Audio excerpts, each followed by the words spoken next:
People seemed to like it when I broke down all the fermentous yeasts, so today I'm going to be breaking down Lallemand yeasts, but I'm going to chunk it up into multiple parts. And so for today's part, we are going to be breaking down all the yeasts that I personally use when making IPAs from the Lallemand selection.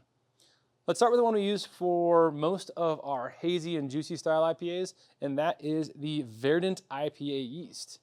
Verdant IPA is a collaboration yeast that is pulled from a UK company and Lallemand. First of all, before we jump into the Verdant IPA yeast, I want to mention that all these yeasts do have some level of biotransformation expression. All of them express beta-glucosidase, and all of them, with the exception of the New England IPA yeast, express beta-lyase. And I can break that down in a future video if need be. Just comment below if you want it.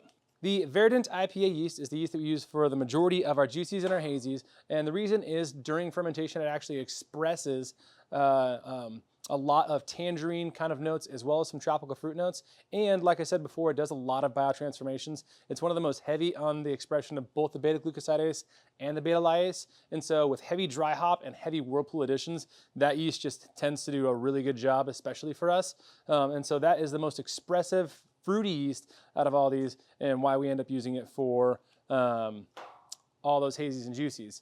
Another good selection for hazies and juicies is actually their Voss. Voss is a Quake strain, and that means two things. One, we can ferment really, really fast, and we can probably get a beer, hazy, or otherwise done in just a matter of days.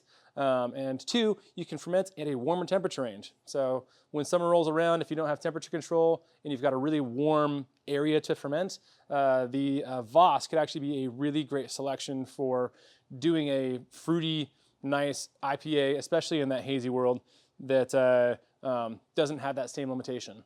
The downside, if you're using Voss, is that a warm fermentation also means that more aromatics from your hops are going to volatilize.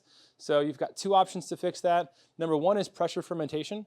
Pressure fermentation will help you hold all those aromatics in your beer. And number two is on the cold side. So after you've crashed the IPA, just do a heavy dry hop before going into your final package. So if you're using the Voss, you can get beer done really fast. You can ferment warm, but you have to use one of those two limitations to make sure that you still get all of the juicy aroma you want out of that yeast.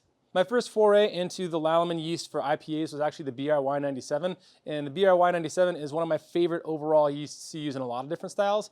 It can be used in stouts, porters, barley wines. It's a really strong fermenter, it's a high flocculator, and it's really good for West Coast style IPAs. That said, it also does a lot of biotransformation, so the BRY97 American West Coast yeast can be used for hazies and New England style IPAs as well. The BRY97 is also really similar to Independence, and so if you've seen us do a number of our IPA videos before, you've probably seen us use Independence. It's one of our favorite yeasts to use in general. So you can see a couple examples of recipes in, for example, our Perfect Red IPA. I think we used it in the Black IPA video. I don't know, we'll list them below. Lastly, the Lallemand IPA yeast that I use the least is actually this New England IPA yeast, actually just New England yeast is what they call it, American East Coast yeast. That one actually doesn't express beta-lyase, and so it doesn't release thiols the way that some other yeasts will.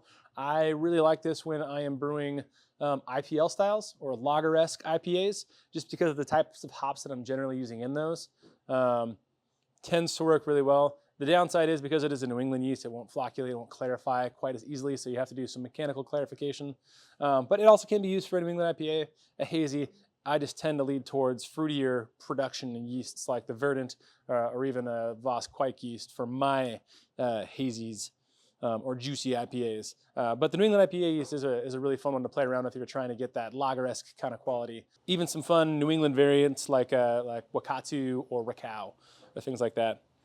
There are some other yeasts that are really good that Lallemand produces that I have used for IPAs. They work great. They're generally good neutral yeasts. I'm thinking Nottingham. I'm thinking they're London ESB style yeasts. But I wanted to kind of focus on those four because those are the four that we actually use.